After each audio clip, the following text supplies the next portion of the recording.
The purpose of this tutorial is to provide a brief introduction to the organized discretization of a two-dimensional domain.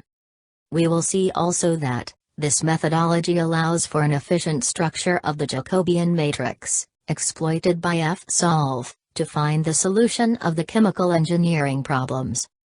So, let's start with the discretization procedure. In the previous part of the course, we have understood that we cannot solve the ODE system describing the reactor analytically. Thus, we cannot obtain the continuous functions describing the species profiles inside the reactor, but we can just obtain the composition in specific points of the reactor. In other words, we need to discretize the reactor. On the one hand, we need to solve the governing equations in each internal point of the reactor. On the other hand, we need to solve boundary conditions for each point at the boundary of the reactor. In this tutorial, we are going to apply this concept, practically, to a two-dimensional case study. So, let's start to consider a cylindrical reactor, with the catalyst positioned on the wall. In this kind of cylindrical reactor, we have an axial symmetry. All the planes, ranging from the reactor axis to the wall, are equal. Consequently, the domain of our case study is one of these planes, as shown in the slide. The target of the discretization is the generation of the two-dimensional grid. With respect to this grid, we will call I the points along the axis of the reactor, and NP the number of axial points. Also, we will call J the points along the radial direction, and NR the number of radial points. In each point of the grid, we must solve the equations governing the problem. In a general case, they are mass balances for each species involved in the catalytic process, and the energy balance for a total of NEQ equations, and NEQ unknowns, which are the composition and temperature in the point of the reactor. The matrix organization of all the unknowns of the problem does not allow for an efficient organization of the Jacobian matrix, which is crucial for the efficient application of F-solve. Therefore, we have to rearrange the unknowns into a vector. In order to accomplish this task, we can just put in a row all the radial segments of the grid, as shown now.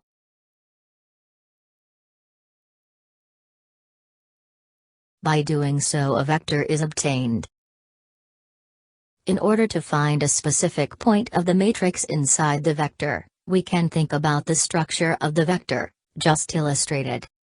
If we want to find the value of the lth variable at the hith axial point and jth radial point, the following procedure, which translates into this formula, must be applied.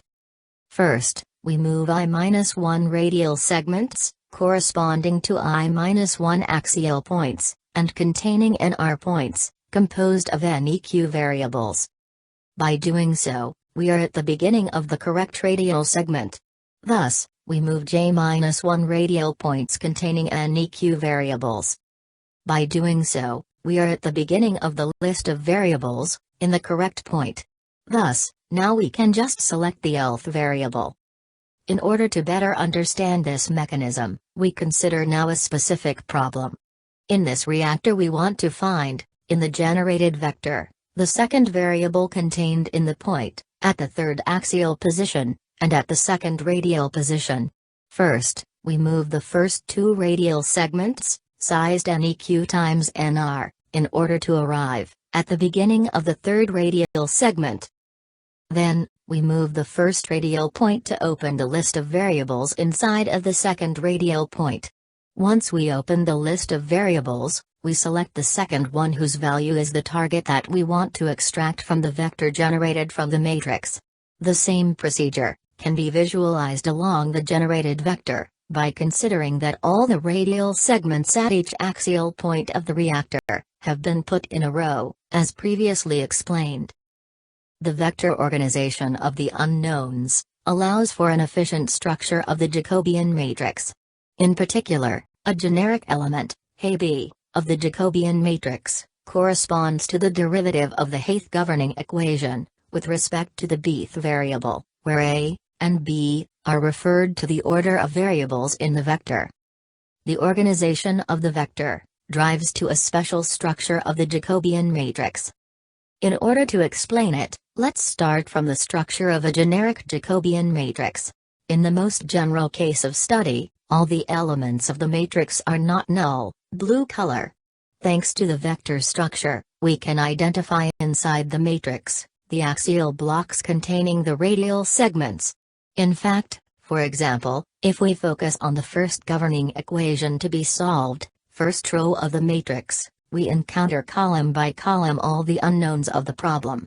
Since the unknowns are organized in the vector as previously explained, we find all the radial segments sequentially. In other words, we found, sequentially, all the axial blocks sized NEQ times NR. By considering the specific chemical engineering test case, we know, from previous lessons, that the discretization of the spatial derivatives in the governing equations, at an axial point I of the domain, can involve only point I minus 1, and point I plus 1, backward and forward points, in addition to point I itself. Also, only point I, and I plus 1, can be involved in the governing equations, solved the first point. At the last point, only point I, and point I minus 1, can be involved. Therefore, for example, the governing equations in point 2 will be, for sure, not dependent on variables in point 4. Consequently, that block of the Jacobian will be equal to 0, white color. By doing so, a block tridiagonal structure can be identified. If we provide this structure, FSolve knows that it can avoid computing the white blocks, saving computer memory and time.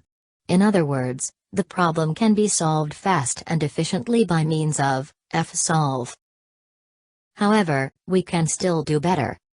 Indeed, we have still to look inside the axial blocks, where the radial points are stored. Similarly to the spatial derivatives with respect to reactor axis, the discretized derivatives with respect to the radial coordinate, in the jth radial point, at the jth axial point, can involve only point j-1, and j plus 1, in addition to point j itself, in the internal points of the domain.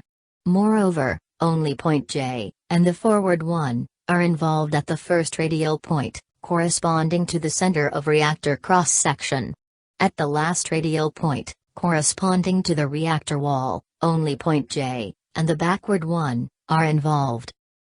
Therefore, a similar block tridiagonal structure can be found in each axial block, saving more memory and computational time. In order to apply the concepts discussed in this tutorial, the following procedure must be applied in the code. First, the Jacobian matrix must be declared. Second, the Jacobian matrix must be built by means of the MATLAB script Jacobian.m, which you can download from the BIP website of the course. Finally, the Jacob pattern option must be used in the call of FSolve, indicating the name of the Jacobian matrix which you have built.